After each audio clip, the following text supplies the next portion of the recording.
Thank you so much for coming in to break this down for us. If relationships don't work the first time, do you reckon it's wise to go back for round two? Well, we're fickle in love, and I think that, you know, once people do make that connection, probably no matter what I say today, people will go back to others. Now, whether I think it's a good idea is probably a bit questionable, but that doesn't change the fact that people will always go back to someone that they really love, even if it is 20 years later. Really? Yeah. Wow. That's shocking. So, OK, let's say you're one of these people and it's coming up in your life and there's someone like that's Instagram, DMing you or whatever they do, right? What are the prerequisites you think that you need to do to go back to this ex-lover? OK, I think that you need to set up some agreements. And I said ex-lover, I'm proud of it. Wow. I was born in the 70s, that's what we used to say back in the day. Boyfriend, girlfriend, partner. You need to discuss... Lover. You need to discuss what went wrong. You know, Right. because usually... Like, have they learnt? Well, yeah, because that's usually created some bad memories, so addressing that as a couple is important. But from the outset, I think what is most important is agreements.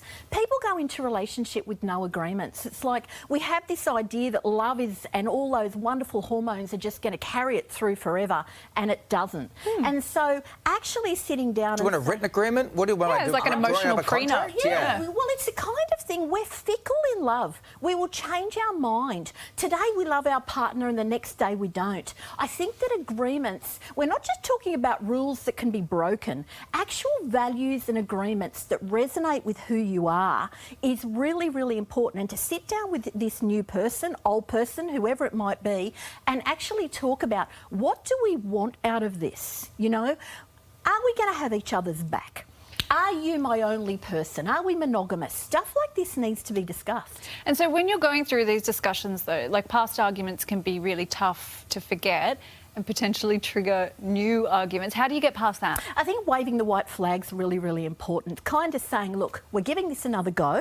You're important to me. Let's not go back to our old behaviours and put the relationship first. And what that means is we govern this relationship together. We manage everything externally as a couple. This sounds so romantic. Keep talking. Well, including having each other's back. Well, it's true, David. But the people aren't thinking like that, though. That's what you're saying to me, though, that most people are going like, I'm hot for them. It was great back in the day. They lock eyes and it's back on. We're going to have a few That's Bacardi Breezes and let's go. Exactly. And I'm saying something different. This is more upper brain thinking. If we let our primitive brain run our lives... It's not the brain that most of them are thinking of. Yeah, exactly. But it gets people into trouble. So this is real conscious effort into taking care of yourself, taking care of your partner, preserving the relationship, looking out for kids if they are there as well. You know, if you've got children, you need to know what you're doing. You know, you two are in charge and you need to be navigating this in a way where we do have agreements. Children have anxieties. You know, we need to work collaboratively if kids are involved. Well, that's what I was thinking, because J-Lo and Ben both have children now, so they're blended families. It's like the Brady Bunch. Yeah. I would Make watch it a TV that. show. I want to watch it. 100%.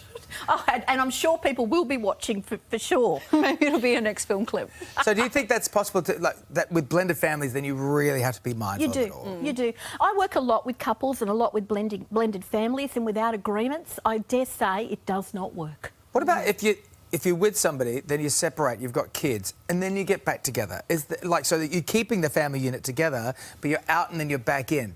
Do you have to then... You can't just lock right back Like into the old Parent habits? Trap. Like Parent Trap. Yeah, well, I think the kids do need to... Look, this is all age-appropriate stuff, you know. Like, when they are older, they do need a conversation around what's happening. We know that it's been like this in the past, and you may have got hurt, you may have some angry feelings. Really, really important to discuss that with them.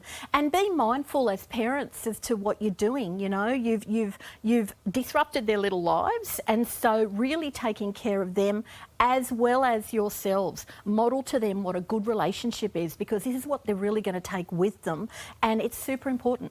So bottom line, Melissa, think with your head, not with your heart. Yeah, Can they make it? Can Ben and J-Lo, can they make it? I just want to know if romance is dead. Yeah, no, I think they can. I think they can. I think they're a smart couple, actually. think? I think they've got a good chance. Oh my